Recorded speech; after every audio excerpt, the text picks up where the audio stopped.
आपल्या एका नवीन व्हिडिओमध्ये तुमचं मनापासून पुन्हा एकदा स्वागत करते। शेतकरी बांधवांना पीक विमा संदर्भात मोठा अपडेट घेऊन आलेली आहे। शेतकरी बांधवांना 20 जुलैच्या आज शेतकऱ्यांच्या बँक खात्यावरती रक्कम आहे ही वितरित करण्यात येणार आहे। पीक विमा ज्यांनी भरलेला आहे, ज्यांनी KYC कंप्लीट केलेली आहे, त्या शेतकऱ्यांना अत्यंत महत्त्वाचा अपडेट असणार आहे। व्हिडिओ हा स्किप न करता बघावा लागणार आहे आणि व्हिडिओ आवडल्यास व्हिडिओला नक्कीच शेअर करण्याचा प्रयत्न करा। हा व्हिडिओ आता आपण सुरू करणार आहोत। शेतकरी बांधवांना त्या अगोदर तुम्ही जर आपल्या चॅनलवरती नवीन असाल तर आपल्या चॅनलला सबस्क्राइब करून घ्या। चला तर मग आपण व्हिडिओला सुरुवात करूया। राज्यात 2023 मधील खरीप हंगामामध्ये 75% उर्वरित पीक विम्याचे वाटप 34 जिल्ह्यांमध्ये सुरू करण्यात आलेले आहे।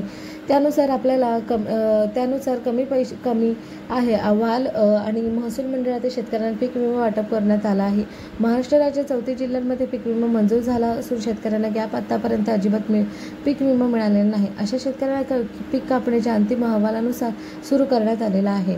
महाराष्ट्र राज्यात 7 जिल्ह्यातील शेतकऱ्यांना आतापर्यंत अजिबात पीक विमा मिळालेला नसून आता या 7 जिल्ह्यातील शेतकऱ्यांना पीक विम्याचे वाटप सुरू होणार आहे।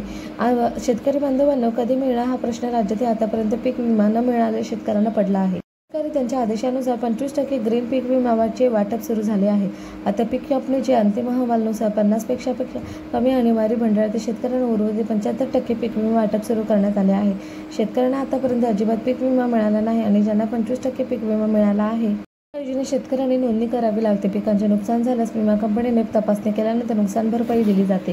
या योजनेअंतर्गत 75% नुकसान भरपाई दिली जाते। उर्वरित 25% नुकसान भरपाई शेतकऱ्यांसाठी सरकारकडून किंवा इतर संस्थांकडून मदत मिळू शकते। ही योजना सर्व जिल्ह्यात लागू करण्यात आली आहे। शेतकऱ्यांना आपल्या जिल्ह्याचे नाव तपासावे लागेल। जिल्हा कार्यालय किंवा ऑनलाईन पोर्टलवर ही माहिती मिळवता येते। त्यामुळे शेतकऱ्यांना त्यांचा विमा मिळण्याची खात्री मिळते। विमा कंपनीने शेतकऱ्यांचे नुकसान तपासावे लागते। या प्रक्रियेत काही दिवस लागतात। नुकसान झाल्यानंतर शेतकऱ्यांना विमा रक्कम मिळते। विमा कंपनीने शेतकऱ्यांसह हितासाठी तत्परतेने काम करावे लागते। त्यामुळे शेतकऱ्यांना आर्थिक सुरक्षा सुद्धा मिळते। योजनेमुळे शेतकऱ्यांना मोठा दिलासा मिळाल्याचे दिसून येत आहे। एका शेतकऱ्यांनी सांगितले की आम्हाला पिकांची नुकसान भरपाई मिळाल्यामुळे आर्थिक समस्या कमी झाल्या आहेत। या योजनेमुळे आम्हाला नव्या पिकांची लागवडीसाठी मदत झाली आहे।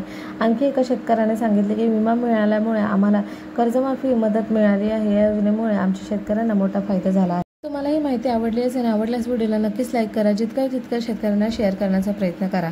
व्हिडिओ आवडल्यास व्हिडिओला नक्कीच लाईक करण्याचा प्रयत्न करा। भेटूया आपण एका नवीन माहितीशीर व्हिडिओमध्ये।